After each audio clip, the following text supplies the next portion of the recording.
You looked her in the face. You looked my wife in her face while she was sick, while she was dying, and you told her that if she said one word to me, you would make sure I never spoke to you again. You threatened a dying woman into silence so you could keep pretending to be the family you never were.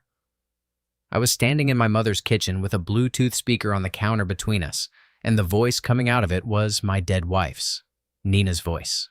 Clear, steady, tired in the way only a person who has been carrying something impossibly heavy for years sounds tired. Speaking from a recording she had made 18 months before she died, and hidden inside the basement wall of our home, behind a piece of drywall she had cut and resealed herself while I was at work, leaving it there like a message in a bottle sealed inside the hull of a sinking ship.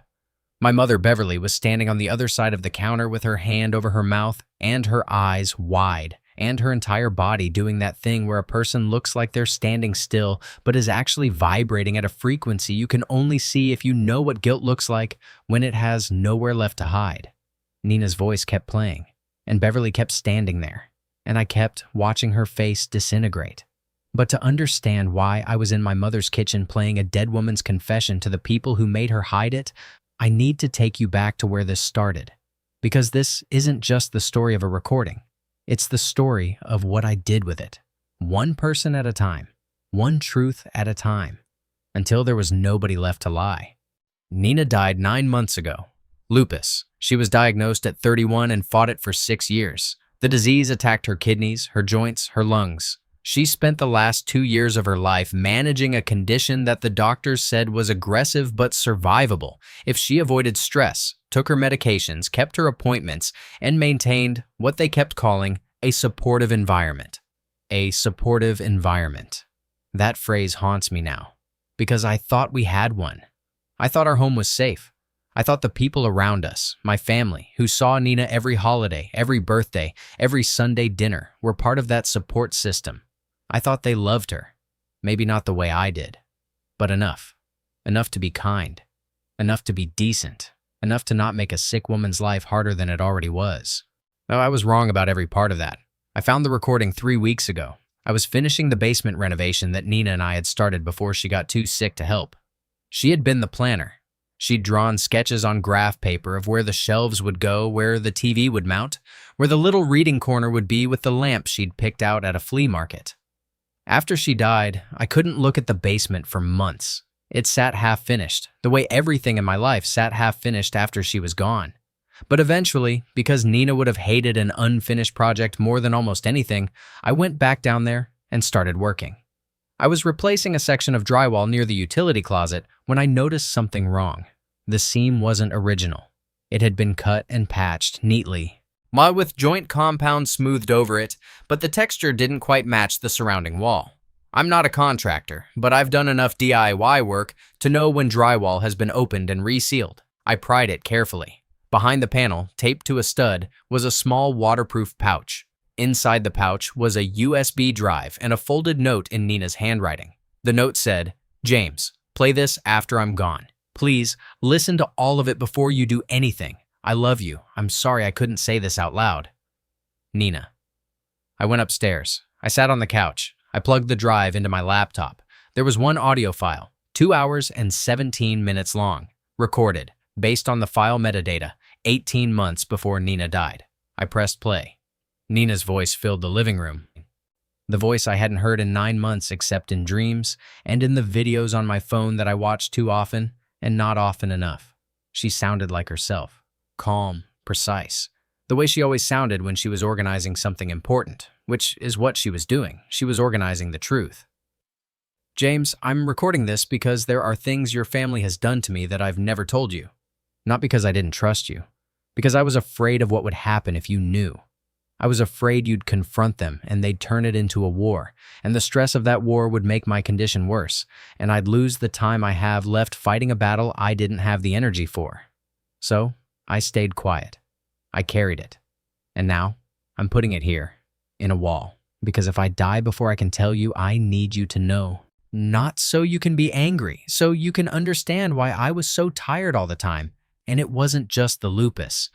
That first minute, that first 60 seconds of Nina's voice, explaining why she'd hidden truth inside a wall instead of speaking it to my face.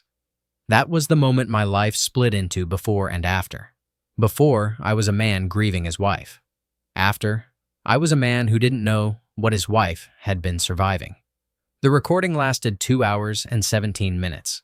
Nina spoke about 4 people: my mother, Beverly, my sister, Janine, my brother, Keith, and my father, Donald. She spoke about each one separately. She described what they did, when they did it, and what they said. She was specific. She gave dates when she could remember them. She described locations, conversations, exact words. She was building a case the way a person builds a case when they know they might not be alive to testify. I listened to all of it. Then I listened to it again. Then I sat in the dark for 4 hours and didn't move. The next morning, I made a decision. I wasn't going to play the recording for everyone at once. I wasn't going to call a family meeting or send a group email or stage a confrontation at Sunday dinner. I was going to take Nina's truth to each person, one at a time, in private, and I was going to watch their face when they heard her voice say what they did. I started with Keith, my brother, because Keith's section of the recording was the shortest, and I needed to begin somewhere manageable before I could face the harder ones. Keith lived 40 minutes away in a split level he shared with his girlfriend. I drove there on a Thursday evening without calling first. He opened the door looking confused, but not alarmed. Keith was 38, 3 years younger than me, an electrician, mostly decent in the way. People are decent when nothing has ever tested them. He offered me a beer. I said no. I sat at his kitchen table and put the speaker between us. I found a recording Nina made before she died. I need you to listen to part of it. Keith's face shifted. Not guilt yet. Worry. The worry of a man who doesn't know what's coming but can feel that it's heavy. I played Nina's section about Keith. It was 4 minutes long. In it, Nina described an incident at a family barbecue 3 years earlier, during a period when her lupus was in a severe flare, and she was on high-dose steroids that made her face puffy and her body swollen. Keith, but after a few beers, had made a joke in front of 6 people about how Nina looked like she'd been stung by the whole hive. Everyone laughed. Nina went to the bathroom and cried. She came back and smiled and didn't say anything because she was a guest in my parents' house and she didn't want to ruin the afternoon. But Nina's recording went further. She described Keith coming to find her in the kitchen later that evening, after most people had gone. She thought he was going to apologize. Instead, he said, "Hey, no hard feelings about the joke, right? I just call it like I see it. You shouldn't be so sensitive. It's not like James married you for your looks anyway." Keith listened to his own words played back to him in a dead woman's voice. His face went from confusion to recognition to something else. Something I'd never seen on my brother's face. Shame that couldn't be deflected. Because the person accusing him wasn't in the room. She was in the ground, and her voice was coming out of a speaker with the calm precision of someone who had waited to speak until she couldn't be interrupted. "Keith, do you remember saying that?" He stared at the table. "I was drunk. It was a stupid joke." She cried in the bathroom, while her immune system was attacking her kidneys, while her face was swollen from medication keeping her alive. She went to the bathroom at your mother's barbecue and cried because you called her ugly and then told her she shouldn't be sensitive about it. "James, I didn't mean..." "What else did you see, Keith? What else happened to Nina in this family that you saw and didn't tell me?" He was quiet for a long time. But then he said something I didn't expect, something that changed the direction of everything that came after. "I saw Mom do something at the hospital the second time Nina was admitted about 2 years ago. You had gone home to shower and I was there because Janine asked me to bring flowers. Mom was in the room alone with Nina. I came around the corner and I heard Mom talking. I didn't hear everything, but I heard her say, 'If you really loved my son, you'd stop putting him through this.' And then she saw me and stopped. I sat at Keith's kitchen table and the room tilted. 'If you really loved my son, you'd stop putting him through this,' said to a woman in a hospital bed, said by my mother, about me, to my wife, while I was home taking a shower. Why didn't you tell me?" Keith couldn't meet my eyes. "Well, because Mom said she was just having a private conversation. She said Nina understood. She said it wasn't what it sounded like, and I believed her because it was easier to believe her." It's always easier to believe her, Keith. I left his house with something I hadn't had when I arrived. Confirmation that Nina's recording wasn't the whole picture. There were things even Nina hadn't known about. Things that happened when she was too sick or too sedated to hear. Keith's fragment, his accidental witnessing of my mother at the hospital, told me the recording was the tip, not the base. The second person was Janine, my sister, 43. A realtor. Polished, organized, the kind of woman who always had the right thing to say at the right volume. Which should have been a warning, because people who always have the right thing to say have usually practiced it. I didn't go to Janine's house. I called her and asked to meet at a coffee shop. Public, neutral. I wanted her off her home turf because Janine was the kind of person who gained power from her surroundings. In her own kitchen, she was a fortress. In a coffee shop, she was just a woman with a latte. We sat down. I put the speaker on the table. Janine looked at it, and then at me, and her eyes narrowed the way they always did when she was trying to read a situation before it read her. What's that?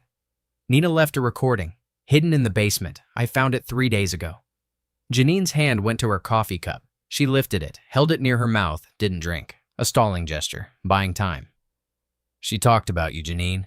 I played Nina's section about my sister. It was 11 minutes long, the longest section. In it, Nina described a pattern that had lasted the entire 6 years of her illness. Janine had been calling Nina regularly, not to check on her, to manage her, to feed her instructions disguised as concern. You really shouldn't bother James with the medical details. He's got enough on his plate. I think you should let Mom handle the family stuff. You don't have the energy. Have you thought about what James is going to do if this gets worse? He needs to be prepared. Each call was positioned as sisterly advice. Each call was designed to isolate Nina from the family decision-making process, so that by the time Nina was too sick to push back, the family had already reorganized itself around her absence. But the worst part of Nina's recording about Janine was the Thanksgiving incident. 2 years before Nina died, there was a Thanksgiving at my parents' house. Nina had been feeling better that month, strong enough to cook. She spent 2 days making her grandmother's recipe for sweet potato casserole. She was proud of it. She brought it in a ceramic dish that had been in her family for decades.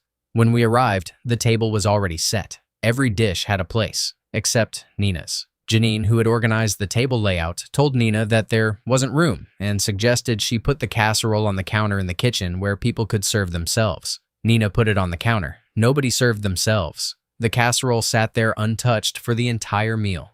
When it was time for dessert, Janine picked it up and said, "Not loud enough for the room to hear. I'll put this away. I don't think sweet potatoes really go with what we had today anyway." Nina described the moment in her recording with the kind of calm that only comes from someone who has processed the humiliation so many times it has become data. She didn't just exclude my dish, James. She excluded me. She did it in a way that looked like logistics but felt like erasure. And she did it every time, every holiday, every gathering. She managed me out of the family one small decision at a time. And nobody noticed because each decision was too small to fight about. But together, they were a wall. Janine listened to the recording. Her face didn't crumble the way Keith's had. It tightened, hardened. The face of a woman whose public image was being challenged and who was already drafting her defense. Nina was very sensitive, Janine said. She took things personally that weren't meant personally. I was trying to help. The table was crowded, the casserole. Janine, stop. I'm not here to argue about a casserole. I'm here because my wife spent 6 years being managed, excluded, and diminished by my own sister, and she couldn't tell me because she was afraid of what it would cost me. She absorbed your cruelty to protect me, and you're sitting here calling her sensitive. Janine set her coffee down. What do you want from me, James? I want to know about the hospital 2 years ago, when Nina was admitted the second time. Keith told me he heard Mom say something to Nina when she was alone in the room. Something cruel. Were you there? Janine's face changed. The hardness cracked. Just a little. And just enough for me to see something underneath it that I recognized. Fear. Not fear of me. Fear of the next question. I wasn't in the room, but you knew about it. She didn't answer, which was an answer. Janine, what did Mom say to Nina in that hospital? You should ask Mom. I'm asking you first, because if I walk into Mom's house without knowing the full picture, she will manage me the way you managed Nina. She'll make it small. She'll make it reasonable. She'll make me feel like I'm overreacting, and I'm not doing that anymore. Janine looked at her coffee, at the speaker, at me. She was running calculations, figuring out which version of the truth would cost her the least. I watched her do it. I had watched her do it my entire life without understanding what I was seeing. And the careful calibration of a woman who never lied outright, but who selected truths the way a card player selects cards, always keeping the dangerous ones close to her chest. Mom told Nina that her illness was a burden on the family. She told her that you would have been better off without the medical bills and the hospital visits and the constant stress. She told Nina that a good wife would find a way to stop being a problem. I sat there. The coffee shop hummed around us. People ordered lattes. A child laughed somewhere near the window. The world continued its normal, indifferent operation while I sat across from my sister learning that my mother had told my dying wife she was a burden. How long have you known this? Since it happened. 2 years. Yes. And you said nothing. Mom said she was helping. And she said someone needed to be honest with Nina because you were too close to see clearly. She said it was for your own good. It wasn't for my good, Janine. It was for Mom's comfort. Nina's illness inconvenienced her. It disrupted her holidays and her routines and her image of what this family was supposed to look like. And instead of being decent about it, she punished Nina for being sick. Janine didn't argue. She didn't apologize either. She just sat there with her latte getting cold and her mask getting thinner and the recording between us like an open grave nobody wanted to look into. I left the coffee shop knowing 2 things. First, that my mother had said something far worse than what Keith overheard. And second, that Janine had known everything and organized the family's silence around it the way she organized table settings. Quietly, efficiently, with the cruel precision of a woman who treats people like logistics problems. The third conversation was my father, Donald, and that conversation changed everything, because my father turned out to be the person I understood least and needed most. I went to see my father the next day.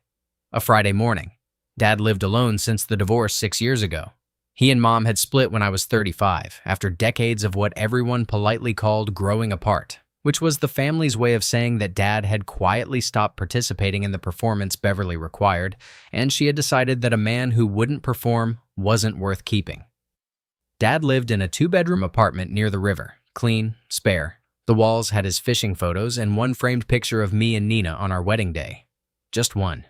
But it was large and centered and positioned where he could see it from his recliner. I had always assumed it was there because he liked the frame. Now I wasn't sure.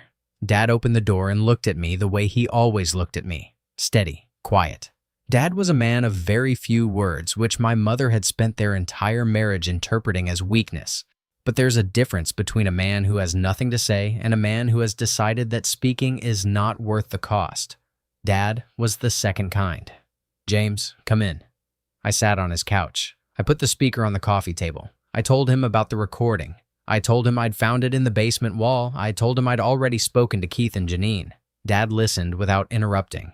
He didn't ask questions. He didn't shift in his chair.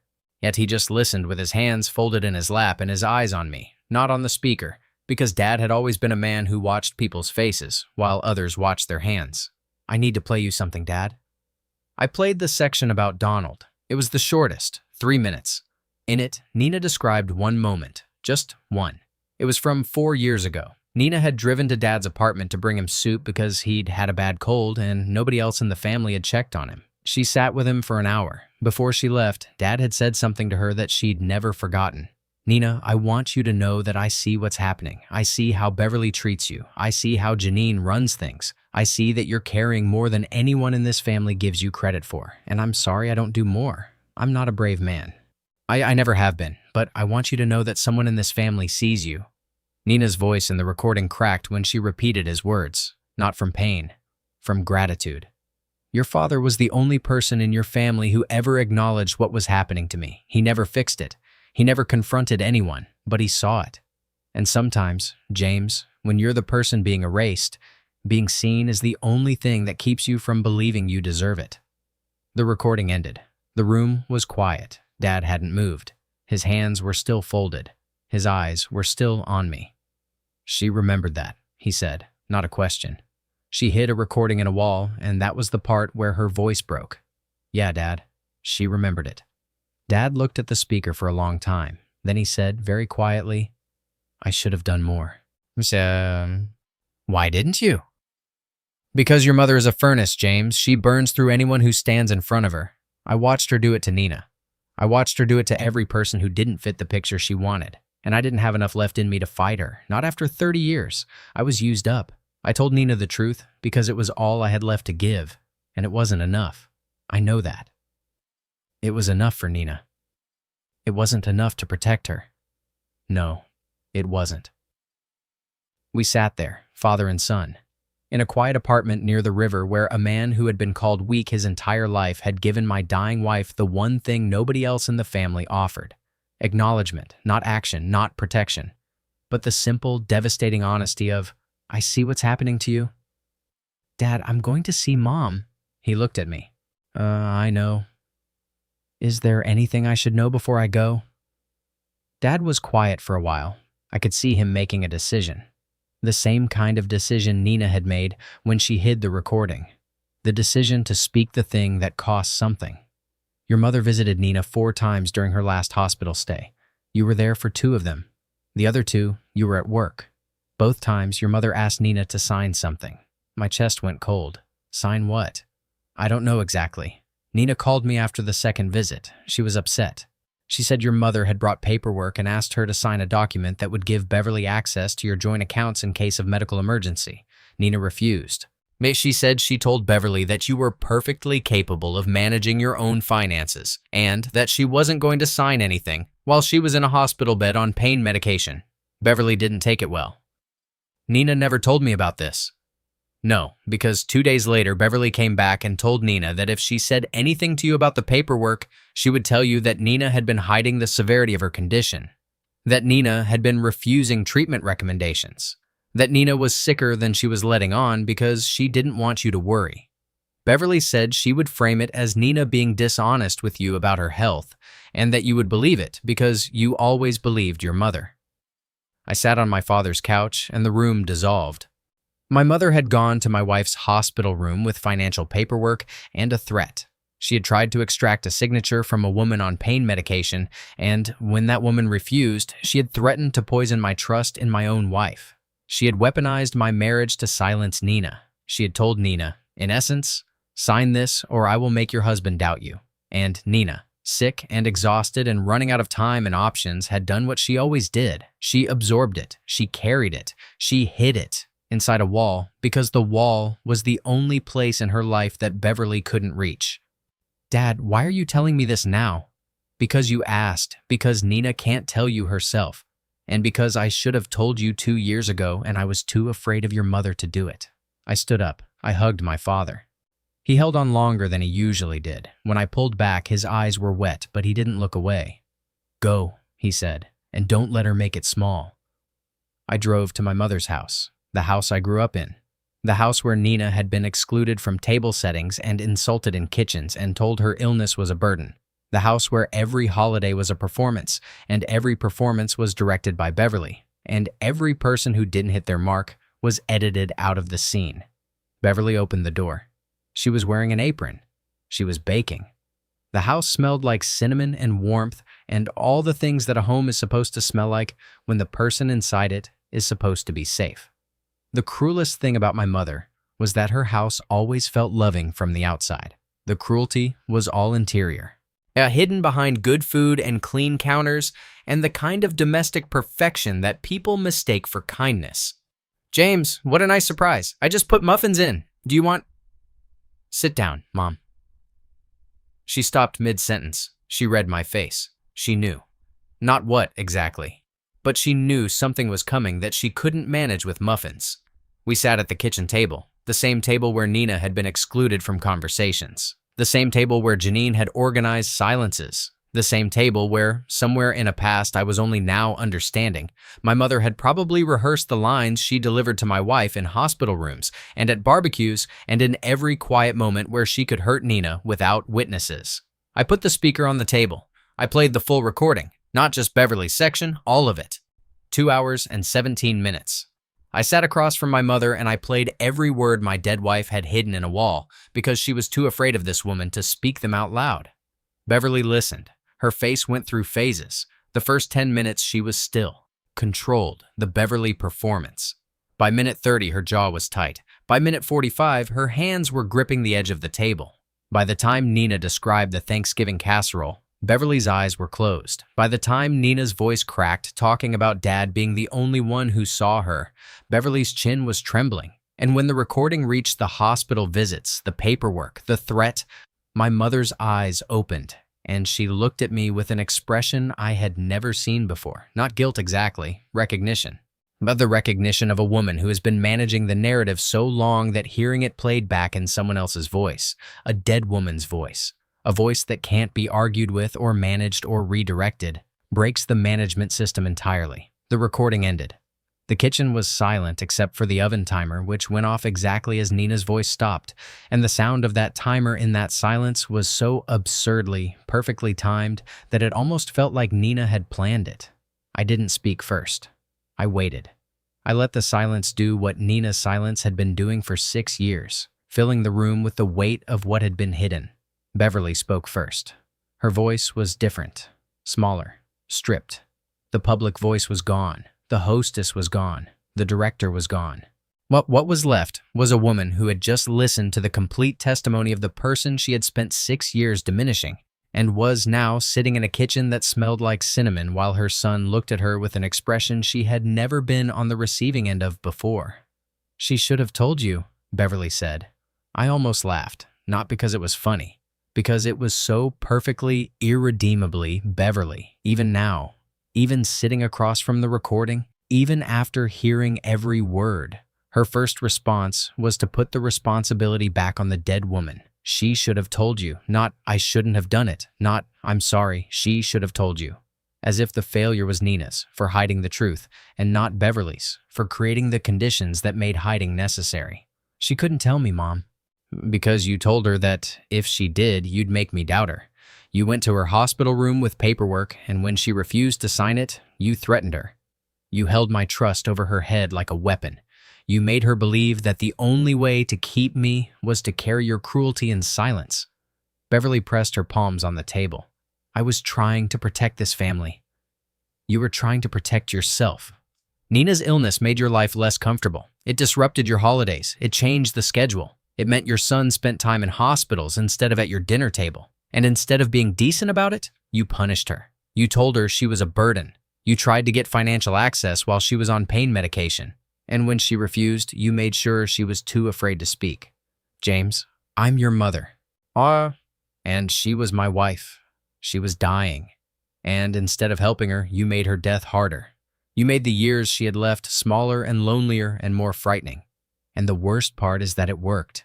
She never told me. She died carrying your secrets because you made her more afraid of losing me than of losing her life."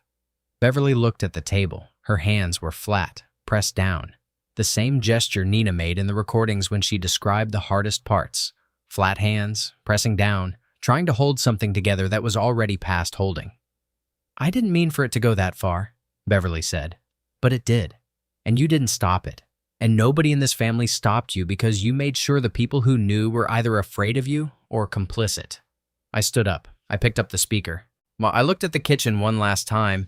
The clean counters, the cinnamon smell, the muffins that were now burning because nobody had taken them out when the timer went off.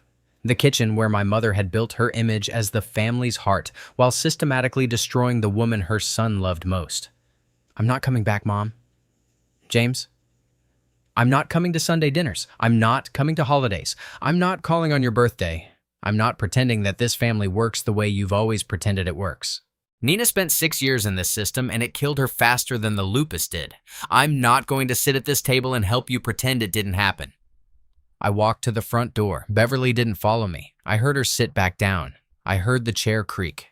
I heard the sound of a woman sitting alone in a kitchen that smelled like burning muffins, which is a very specific kind of silence, and one I will not feel guilty about for the rest of my life. I drove home. I went to the basement. The renovation was nearly finished. Nina's graph paper sketches were taped to the wall near the workbench. The reading corner was almost done. The flea market lamp was already in place. I sat in the chair she'd picked out, and I held the USB drive in my hand, and I listened to the house settle around me the way houses do in the evening. Creaking and ticking and breathing like a living thing adjusting to the temperature. I copied the recording onto my computer. I backed it up to a cloud drive. I put the original USB back in the waterproof pouch, and I put the pouch back inside the wall behind the panel, exactly where Nina had hidden it. I sealed the drywall. I smoothed the joint compound. I matched the texture as close as I could, because that's where she put it. And that's where it belongs. Inside the wall of the home we built together. Holding the truth she couldn't speak. Waiting in the dark the way it waited for me. not a weapon, not leverage, not a bomb. A testimony. From a woman who was too sick to fight and too brave to forget. I talk to Dad every week now. We don't talk about Mom or Janine or Keith. We talk about fishing. We talk about the basement renovation. We talk about Nina. He tells me things about her that I didn't know. Small things from the visits she made to his apartment, the soup she brought, the way she always asked about his health before he could ask about hers. He tells me she was the best person he'd ever met, and he says it with the steady, quiet certainty of a man who means every word because he has so few of them. Keith sent me a text last month. It said, "I'm sorry about the joke, and I'm sorry about everything else I didn't say." I haven't responded yet. I might. I'm not ready to decide what Keith deserves from me. The fact that he cracked first and told me about the hospital matters. The fact that it took a dead woman's recording to make him crack matters too. I'm holding both of those facts and letting them sit. Janine has not contacted me. I'm not surprised. While Janine was never going to apologize because apologizing would require admitting she was wrong, and Janine has never been wrong about anything in her life. She has only ever been strategic. I suspect she is currently managing the family narrative about why James isn't coming to dinners anymore, and I suspect her version makes me the villain. That's fine. Nina spent 6 years inside Janine's version. I can survive being the villain in it for a while. The basement is finished. The shelves are where Nina drew them. The TV is mounted where she planned. The reading corner has the lamp and the chair and a small table where I keep a cup of tea in the evenings when I sit down there and read. It's the room she imagined, built from her sketches, finished by my hands. The walls are smooth and painted and solid, and behind one of them, sealed in a waterproof pouch, is the voice of a woman who loved her husband enough to protect him from his own family, and brave enough to make sure he'd know the truth when she couldn't protect him anymore. I sit in that chair some nights and I say, out loud, to the empty room, "I heard you, Nina. I heard every word." She can't answer. But the room holds the sound the way it holds the recording. Inside the walls, inside the structure, part of the house now, part of everything I am.